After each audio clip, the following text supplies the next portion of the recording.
Well, hello, everyone. Good morning. This is going to be very difficult for me because I talk with my hands and I pace, and I can't do either up here. But um, I was thinking, I recognize some faces here from last year in Portland, and the lesson I take away is not to be in a hotel a couple blocks away because last year I showed up looking like a drowned rat because there was the atmospheric river going on. This morning I showed up like I'd ran a marathon because in the 2 blocks it was a little hot out there. But okay, this is a ginormous slide deck.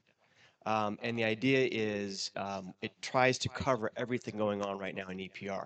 I'm not going to go through all the slides, but the idea is it's available to any of you if you'd like the full deck. So I'm going to sort of do a best of jumping from slide to slide here to give you the most up-to-date, hopefully, information on critical developments with EPR. Down.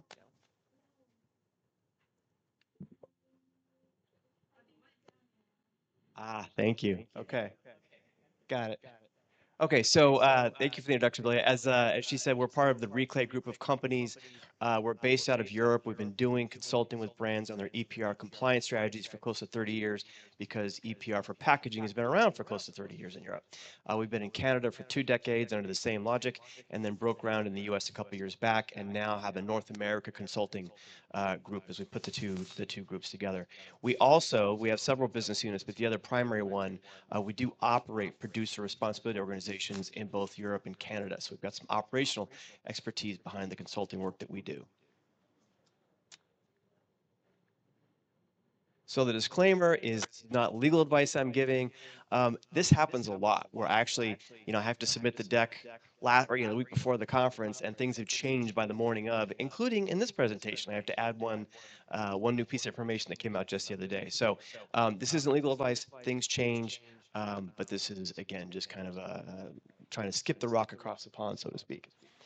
So EPR for packaging at a high level works, and it's continuing to gain traction on an international basis. And obviously the concept here, I'm not going to do EPR 101, but the concept is that producers, the companies that are putting products out into the stream of commerce, whether it be packaging, whether it be electronics, whether it be mattresses, whether it be paint, they are contributing financially into the system that has to handle that stuff. So when we're talking about packaging, we're talking about the recycling and waste infrastructure that's required to take care of the glut of packaging that this entire world puts out, right? Particularly here in North America. So you are seeing continued traction, not just here in North America. Again, we've got the packaging, the laws in Canada, newly evolving here in the US. Mexico has recently introduced sort of putting one step forward in Mexico City, but internationally, we're seeing as an overall concept, it gaining traction because it works. It puts the responsibility on the people putting the product out there to handle it into the end of life type situation. So, this has changed just in the past 9 months. Last year, when I was doing this presentation, we had 3 states that had EPR for packaging implemented with requirements for producers. We had Oregon, Colorado, California. As 2025 progressed, we had more states come online. So as we sit here today, we've got 7 states now that have some form of EPR fully implemented or partially implemented that require producer participation. Those first 3 states now have both stages where producers had to report on the amount of packaging, the type of packaging they're putting into the state, and then the second phase they had to start paying fees. And then the next couple of states, we had Maryland, Minnesota, and Washington State did require reporting this year, and then next year will require fees to be paid. And the one that's kind of hanging out there is Maine. It was actually the first state to pass of those 7 to pass the law, but of those 7 will be the last to implement. They finally, a couple weeks back, put out an RFP to have the PRO, the Producer Responsibility Organization, although in Maine it's called a stewardship organization because Mainers are incredibly stubborn people. I live there so I can trash talk. The state motto is don't tell us what to do. And so that RFP came out. And so this might still make it by the end of this year. We're watching with bated breath to see what happens there. And then in addition to those 7 states, we've got 3 other states that have passed needs assessment phases. And this is sort of step one. It doesn't always go this way, but it's a more linear, more logical way to do it. And that is the first thing you do on a state level is take a look, do a study, and see what it is you're trying to solve for. One of the biggest issues, challenges, complaints about EPR in the US is that it's a patchwork application. I'm going to show you a grid here in a second that really illustrates that. But one of the things to be mindful of is at a state-by-state basis, the laws are designed to address the individual state challenges, hurdles to the recycling waste infrastructure. So these needs assessment phases take a look at how to do that. Not all 7 of those states that have fully passed did that, and that does make the implementation a little more chaotic because the PRO, the producer responsibility organization in charge of actually operating the program, has to do the needs assessment phase at the same time that the producers are starting to report. So we have those 3 states that are starting along those lines. And then on any given day, this changes, but we've got 11 states, plus or minus, that have EPR for packaging at various stages of legislation. I'm going to talk here in a second about some things that might slow that down, might speed it up. But as we sit here today, we've got that. One of the things that jumped out at me in both of the discussions we just had is the care we're taking in how we name things. One of the interesting things is Tennessee is one of only 2 red states, not to get political, only one of 2 red states that have EPR for packaging, and they call it the Waste to Jobs Act. So they tried to reframe the language there to make it a little more attractive to the voters. So this is the grid. I'm not going to go through this in detail, but what should jump out at you is right away 7 states, 7 different approaches to EPR for packaging, particularly with those first 3, again, Oregon, Colorado, and California. Very different programs each. And then the next 4 at least have a little bit more alignment. But of course, each one has packaging. That's the basis of EPR for packaging. But they've got different definitions of who a producer is. They have different levels of scope. Oregon and California, basically the scope is everything in the kitchen sink. It's not just business to consumer, it's business to business and business to consumer. Primary, secondary, tertiary packaging, all 3 levels are included. And then versus the other 4 states that are really much more focused on business to consumer, what does a consumer walk out of the store with in their hands, receive through e-commerce? So different levels of scope, different lists. Each state has their own covered material category list, CMC list, which then drives the fees that the producers have to pay in. Oregon and Colorado, 65 categories. California, 95 categories. It was actually 98 there for a couple of weeks and dropped back down. So that makes compliance challenging, certainly. The other thing I'll point out here is bottle bills, deposit return schemes, are one of the original forms of EPR. It's the same general concept, very different implementation than EPR for packaging. But the idea is that beverage producers, pay that money in, that in turn, hopefully through the redemption system, make sure that that container, the glass, the PET, the aluminum, gets back and gets recycled. So a beverage producer has been having to comply with those laws for 10 or 12 years. We've got a couple states that have EPR for packaging now that also have bottle bill laws. Oregon, Maine, California. So in those states, a producer has to still report their beverage containers into the bottle bill program, but then report the secondary. Think about like the cardboard box around a 12-pack of beer, or presentation box around a bottle of wine, and the tertiary packaging. So how they ship it to the retail store, they have to report that into the EPR for packaging scheme. And then in the non-bottle bill states, beverage containers are considered packaging. And so they have to report those into the EPR for packaging program. So 7 states, and already quite challenging as far as how you go about complying with these. And I'll point out a couple other things here in a second. So the overall structure is a little more aligned. You've got a PRO, or again in Maine an SO, but the idea is for EPR to work, typically you've got a non-government organization, an NGO, this is acronym soup, that is in charge of taking the regulation and turning it into action. This is challenging. Not to shade on legislators, but they don't tend to be operational people. So they write these laws, and then pass it over to the NGO, the PRO to implement, and that can be challenging. The engine's been built, now they have to sort of build the car around it. They like to say they're building the plane while they're flying it. So I pointed out a lot of the differences here. The last thing I really want to touch on, or 2 things I want to touch on, is even the definition of a package changes from state to state to state. So it's sort of, you would think it would be an easy enough thing to understand, not always. The definition generally is something designed to protect or contain the product therein. But one of the things that Oregon and Colorado did is they came out with a list right before reporting was due to say this is not a package. And that included plastic tube around an ink pen, not a package. If you remove it, the ink's no longer good to you. It included the plastic container around a lighter. Pull that away, and the lighter fluid doesn't do what you want it to do. There's a 3-letter company that did quite well with those 2 exemptions, as you can imagine. But interestingly, there was also things that were included. They said a glass candle holder isn't a package, because if you remove the glass, the candle won't work. I've got some candles in my house that don't have a glass candle holder around them. Very powerful lobby apparently in this country. They got that exempted. On the other side, and we've got a lot of clients that are small cosmetics companies, things like liquid eyeliner, lipstick, chapstick, a lot of those things, they said that if you remove the packaging, the tube, it would still work. So included in scope. So some of the logic defies logic in that in the in and out. The last thing I'll say is Oregon, for instance, said that a trash bag is a container. No EPR program in the world includes trash bags because by their design, they go in the landfill. EPR is designed to help with recycling, but they said, well, some people will use it in their garage to hold stuff for a while. So that got included. The only state to do that. For a short period of time, California included pallets, which freaked everybody out. Luckily, they removed it. So this is another challenge to compliance is round one of California's EPR law had pallets, round two had it out. So it's really important to pay attention to these kind of things. And the last thing I'll point out here on this, on sort of the differences, ecomodulation. So step two of EPR is this thing called ecomodulation. And this is a scheme of bonuses and malices, penalties and reductions in your fees, depending on how recyclable your material is. If you make steps to improve the recyclability of your material, you get a reduction in your fees. If you just, sort of stick to your guns, keep using expanded polystyrene or styrofoam, those fees are going to go up as malices.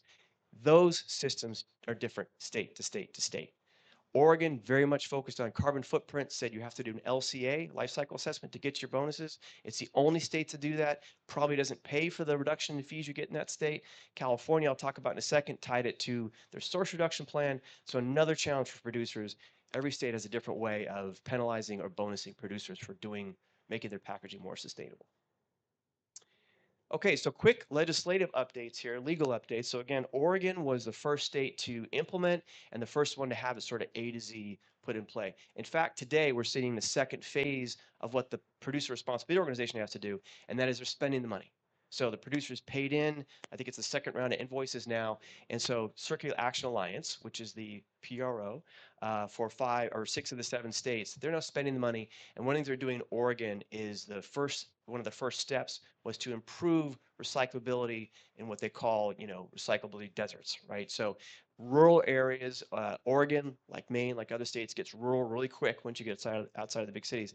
And so they've got drop-off zones they're establishing so that if you don't have a curbside program, you've got a way to be able to, as a consumer, to drop off your recycling. So first state to have it fully implemented, first state to get a lawsuit. And so there was a lawsuit filed last year by the National Association of Warehouse Associates, something like that, that said basically this is overreach. You're interfering with interstate commerce. You're giving too much authority to the PRO, to this non-government organization, and that's being heard actually in a couple of weeks now. So we're watching that very carefully, and I'll say why it's even more interesting here in a second.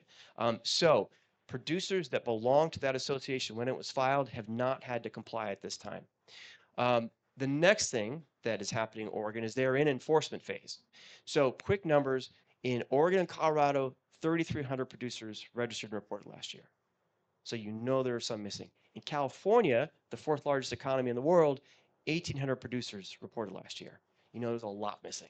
Now, California had kind of a fuzzy, it was hard to tell exactly how stringently they'd be enforcing that. They certainly will be this year. But Oregon now is the first state to actually do enforcement. And so 2 things have happened. Producers that they feel should have reported have gotten non-compliance notices that started happening a couple months back.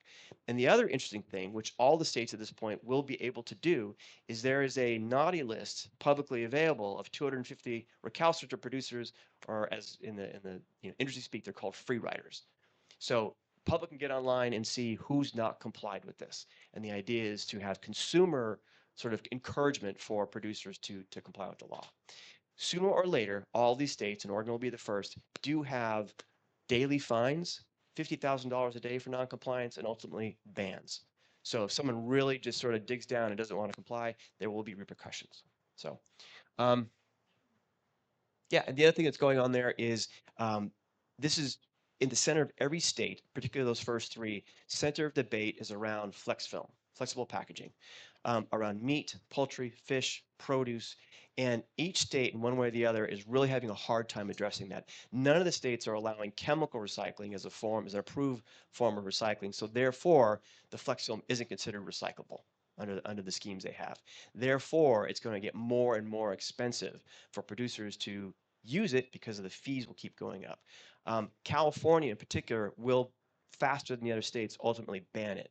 So there's a lot of activity happening around trying to exempt it, saying, well, if it's required for the health of the customer, the safety of the consumer, et cetera, they shouldn't be included in EPR.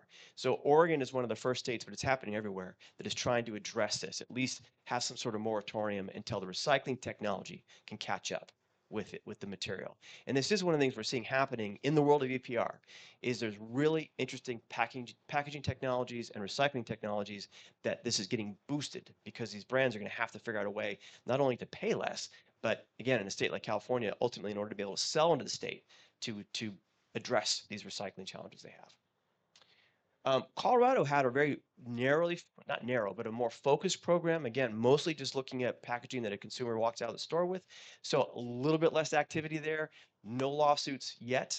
They will be expanding in future years, but that sort of rolled out in a much way than Oregon and certainly California.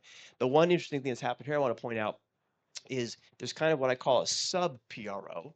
And this is a way we see in Europe as well, where industry gets together if they have very specific recycling challenges and has a PRO under the main PRO that the brands can participate in, who will be very focused on resolving these recycling challenges. In this case, it's lubricant packaging, because you've got these, PET black, which is more difficult to recycle typically, that is, that is held a petroleum product.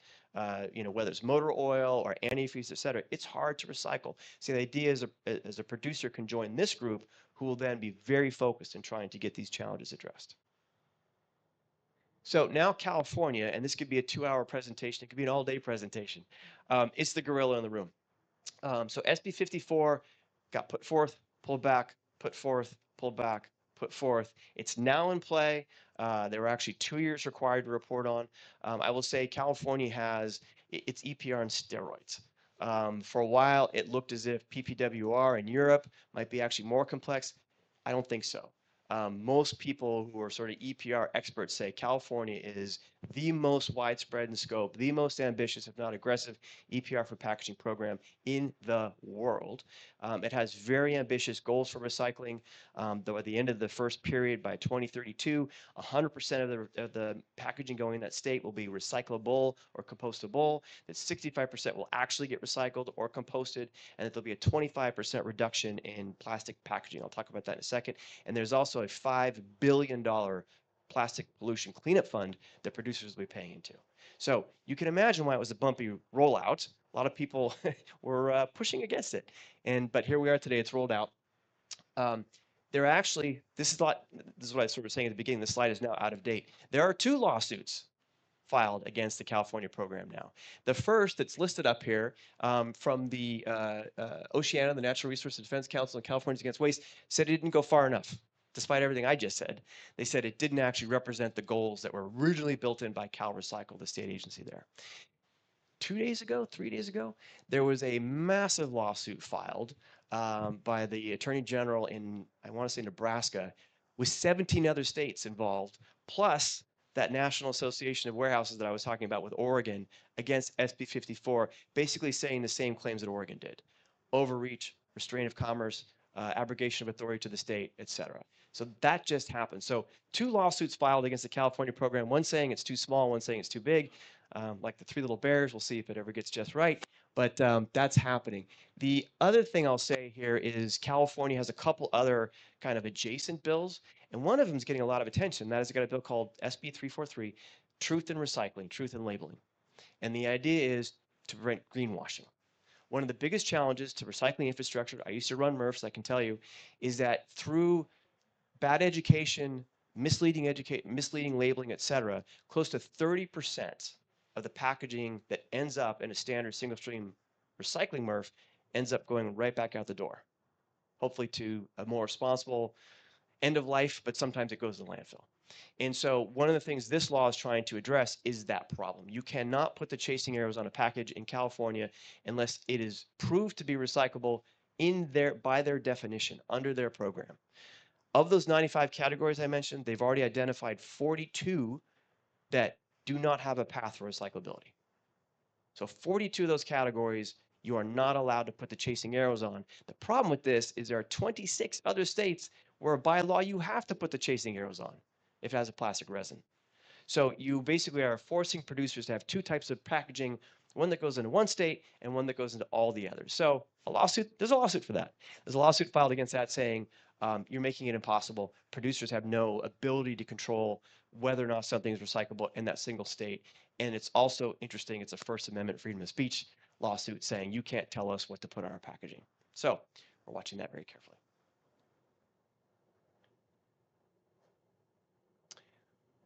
Okay, I'm going to skip through a lot of this in the interest of time. These are quick shots. These are what the lists look like. If you've never seen one, as far as what you're reporting to, what the fees look like. You know, very low fees for very recyclable materials, 0.001 cents per pound. And then you go, when you get to something like, you know, styrofoam, it could be $2 a pound. So that's how they're sort of determining they've got the carrot, which are the bonuses that are built in the system. They've got the stick. The less recyclable your packaging is, the more you're going to pay on a fee basis. So the last thing I want to touch on from a reporting standpoint is this very interesting wrinkle in the California program. And that is, in addition to the reporting, they're requiring producers in California to file an individual source reduction plan. And that is, the producer has to demonstrate how they intend to help the state meet that source reduction goal of 25%.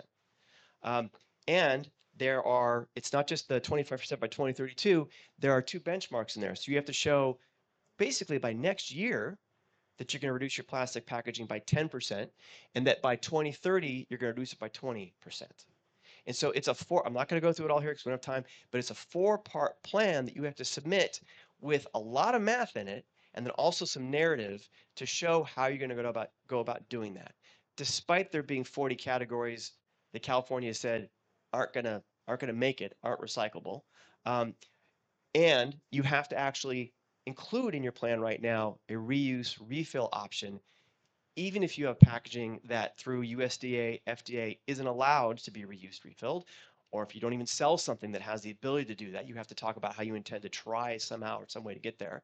And then you've got these other 4 pathways that you have to walk through. You don't have to use all of them, but you have to walk through to show, you know, this is how we're going to go about reducing that packaging. You've got elimination, you remove the plastic entirely. You've got switching to non-plastic materials. You've got right sizing, lightweighting, bulk, concentration, etc.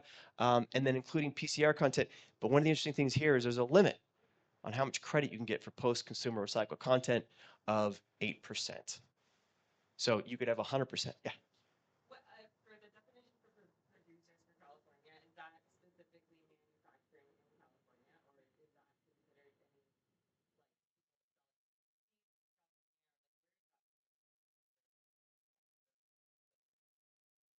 Yeah, most states in the U.S., the way it has nothing to do with where you manufacture. It's you could be overseas, and there are rules for that. But the point is, does your packaging ultimately end up in the state?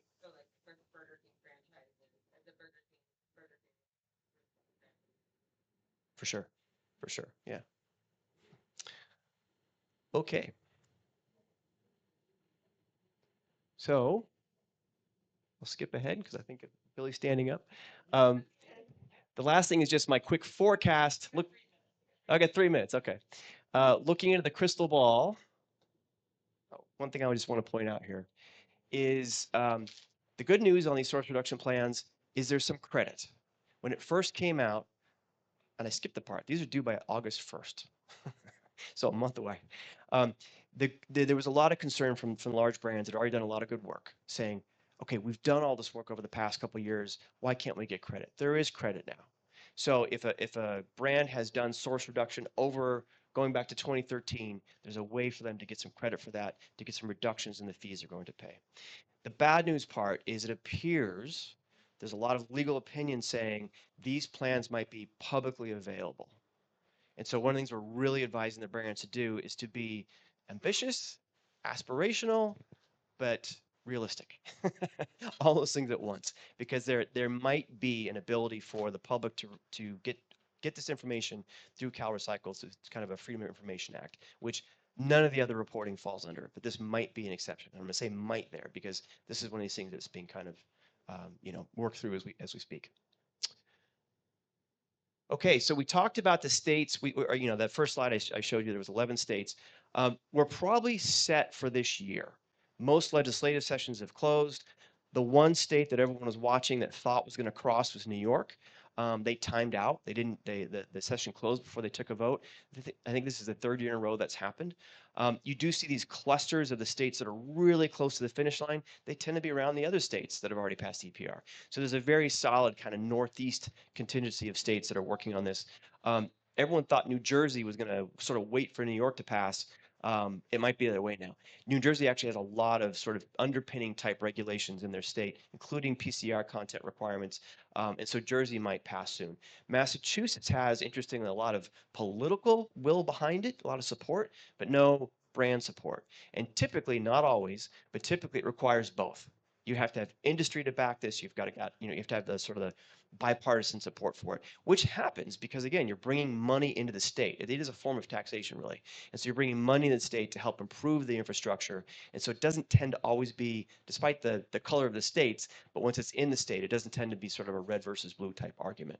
And then New Hampshire has introduced it. That'll probably happen pretty quickly, given its sort of proximity to Maine.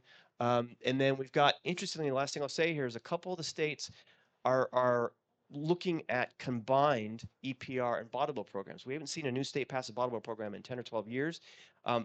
That, and I'm going fast, but that requirement in California for post-consumer recycled content, and then any state, the more post-consumer recycled content you introduce, you're going to pay less in your fee structure. There is a coming shortage of PCR, good, clean, recycled PET in this country. One of the best ways, and there's recycling facilities closing left and right. One of the best ways to get good, clean PET that avails itself for further recyclability is through bottle bill. Once you put it into a mixed stream system, it degrades and it can be downcycled, but its chances of being a new PET bottle get much lower if it gets thrown into a mixed system versus a separated bottle bill system. Okay. So again, there's a lot more content here. Please reach out to me. I think there was QR codes as you went. Anyone can get this full deck. There's I think close to 60 slides on it if you want to know more. But there you go. Thank you very much. All right.